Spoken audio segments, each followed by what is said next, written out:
Kita mulai dengan pembelajaran kita hari ini. Di sini kita akan belajar untuk mengatur jaringan. Ya, ini tampilan dari Cisco Packet Tracer ini. Tadi saya sempat buat sedikit. Ya, ini adalah tampilan dari Cisco Packet Tracer. Anda bisa lihat, bisa dilihat di layar Anda kan? Oke. Ya, di sini ada menu. Ya.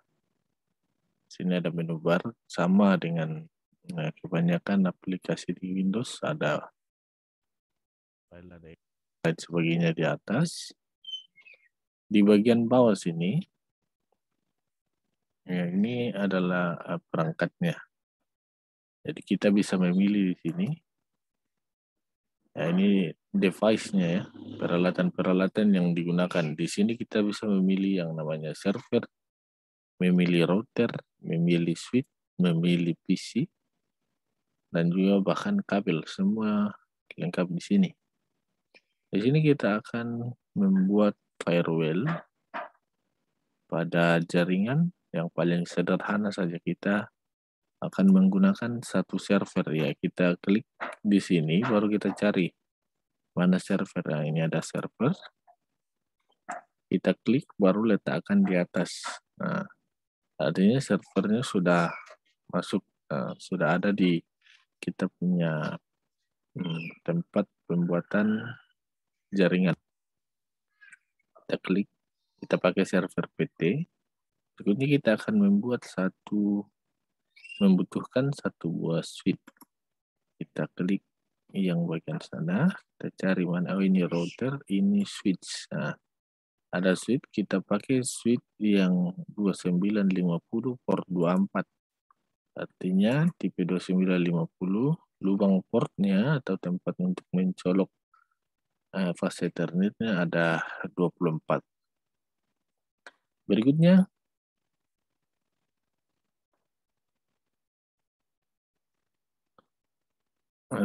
di sini kita akan membuat atau memasang.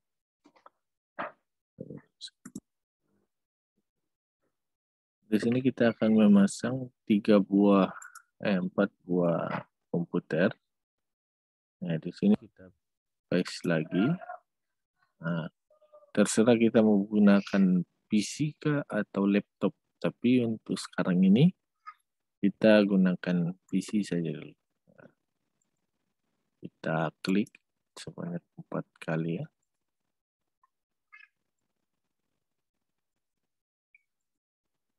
Ya, ini. Jadi ada 4 PC nanti yang akan kita buatkan jaringannya. Ya, dalam topologi jaringan ini kita akan belajar bagaimana cara menghubungkan semua perangkat ini. Ya. Ketika semua perangkat terhubung, tujuannya adalah satu. Adalah apakah bisa data yang ada di komputer sini, apakah bisa dikirimkan ke server atau tidak. Ya, ini kan diibaratkan ini adalah komputer yang Anda punya dan ada server. Nah, server ini adalah pusat data ya. Jadi artinya ketika Anda mengirimkan data dari PC 0 ini, kirim ke server, apakah bisa dikirim atau tidak.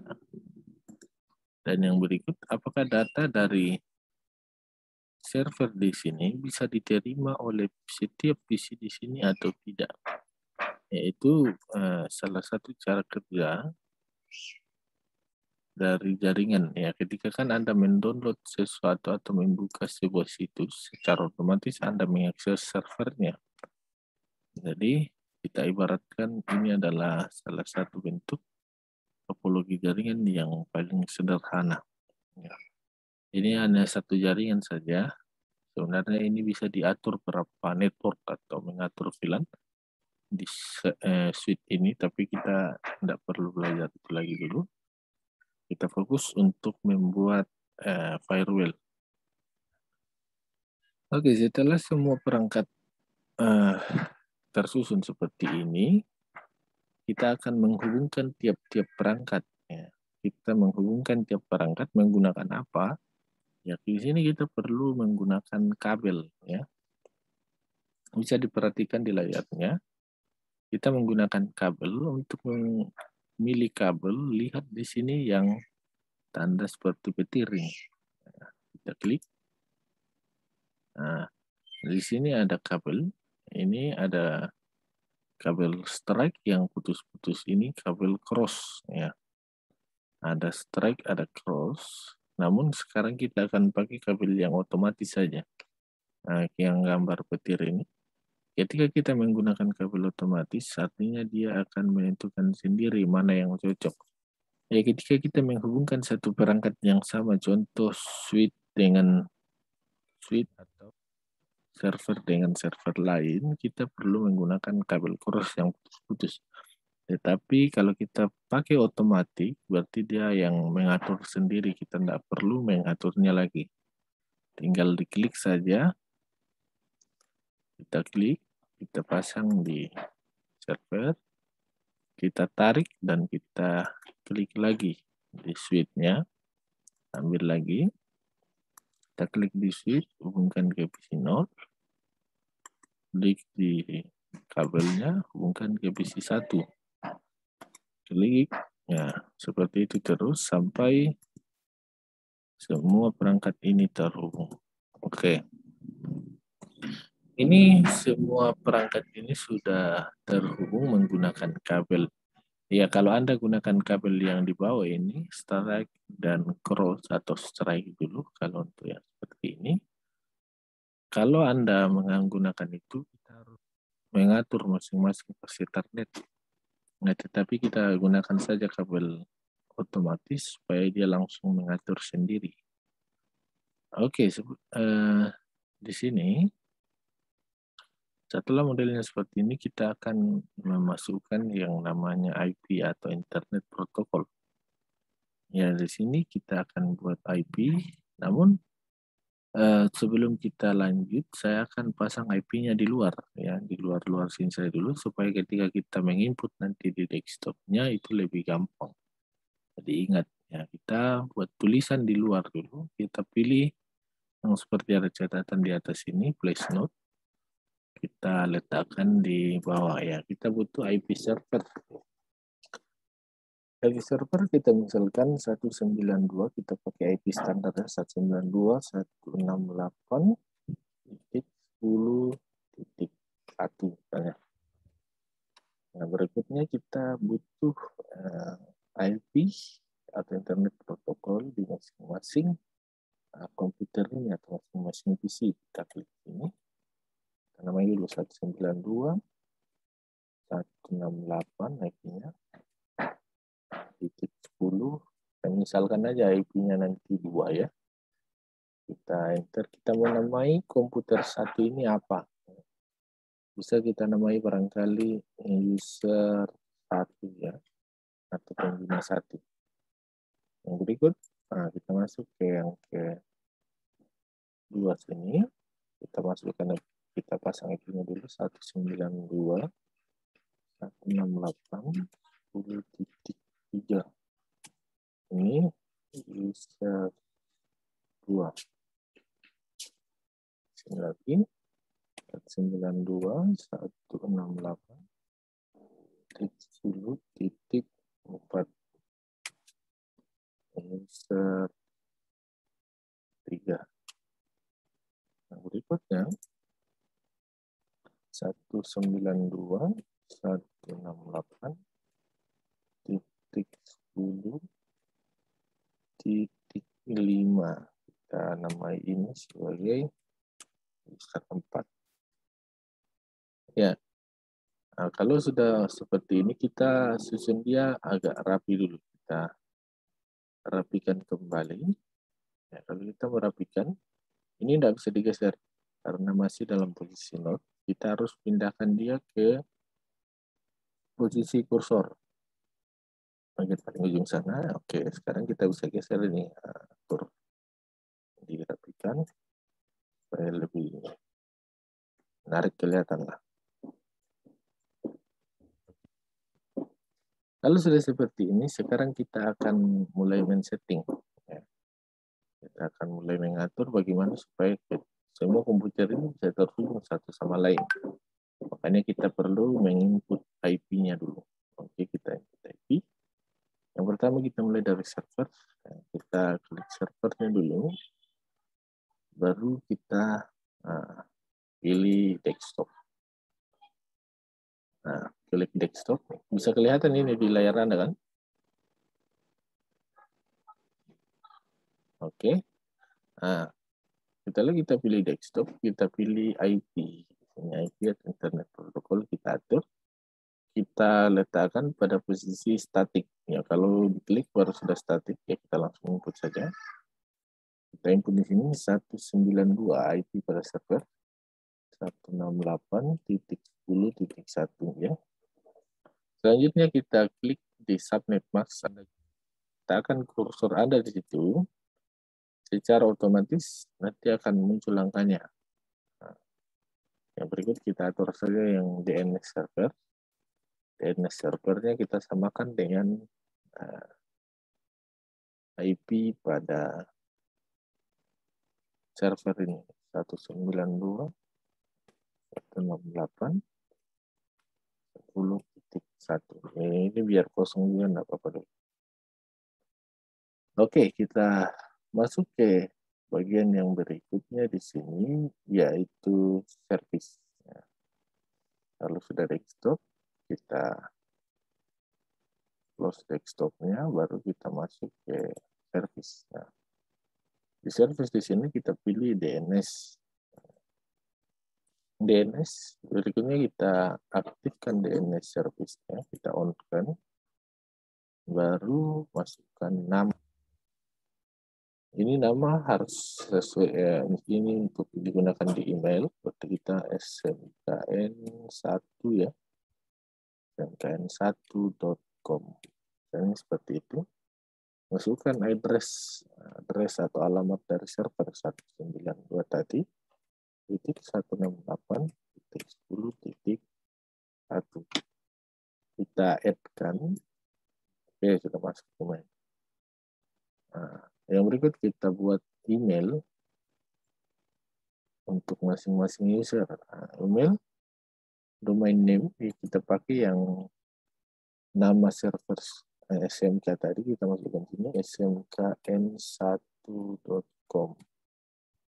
Oke, kita masukkan user. Nah, user ini sesuai dengan yang di sebelah sini. User 1. Nah, password terserah. 1, 2, 3, 4. Kita tambahkan akan ada 4 ini.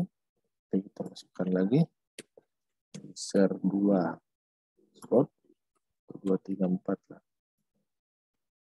Berikutnya user 3. Password 1, 2, 3, 4. User 4. Password 1, 2, 3, 4. Oke. Nah, kalau sudah seperti ini, kita close saja. Nah, selesai diatur di servernya. Sekarang kita akan atur di masing-masing user. Kita klik usernya, nanti akan muncul seperti ini. Kita pilih desktop, kita pasang IP-nya.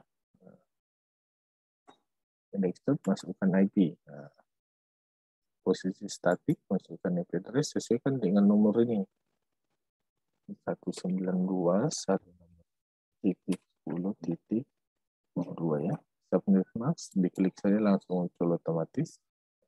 Nah, default gateway ini kita masukkan sesuai dengan IP pada server 192.168.10.1. DNS juga tadi sama, kayak server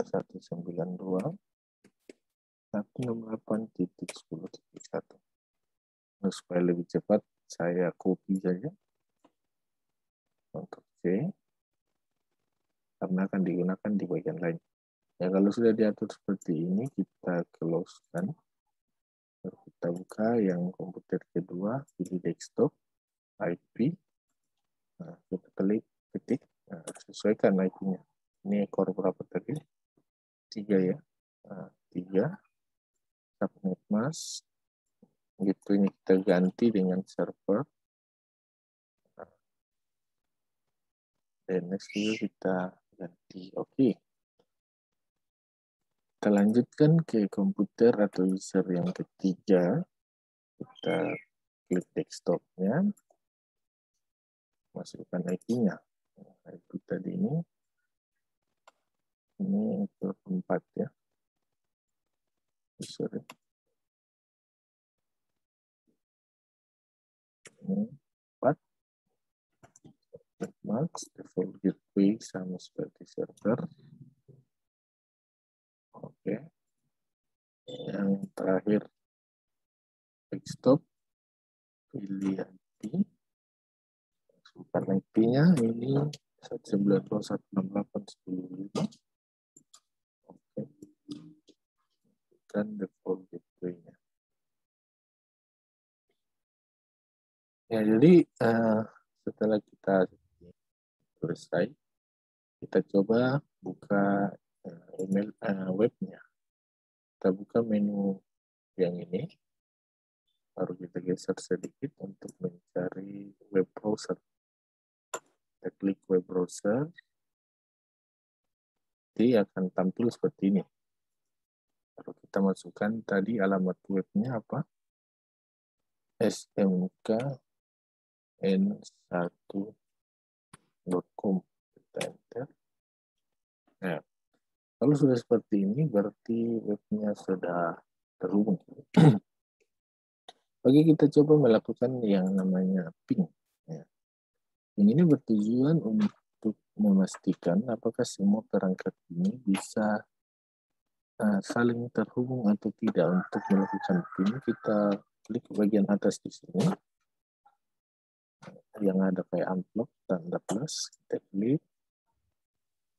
Kita mulai ping dari PC atau user 1 ke servernya. Ketika berhasil mengirim data, ini bisa kita lihat di bagian bawah sini. Ya. Ketika bagian bawah sini mengatakan successful, berarti datanya bisa terkirim. Kita coba dari user 2 ke server, sukses juga ya. User 3 ke server, sukses juga. Dari user 4 ke server, ya, sukses juga. Artinya ini sudah bisa melakukan pengiriman data. Nah, oke, yang berikutnya kita coba kalau dari server kita pilih satu ya, misalnya user 2. Nah, bisa, ya kan? Dari server 0 ke PC 1, artinya bisa mengirim data. Oke, sampai sejauh ini ya, ini untuk mengatur jaringan pada jalan di Cisco Packet Tracer. Jadi kurang lebih seperti itu. Sekarang kita akan belajar untuk membuat firewall atau memblokir ya. Memblokir jaringan atau membatasi jaringan untuk masuk ke server. Kita akan coba membatasi jaringan, kita pilih saja misalnya user 1 dengan user 4. User 4. Kita akan membatasi jaringan ini sehingga tidak bisa melakukan ping ke server atau mengirim data ke server. Kita klik servernya, kita atur ya.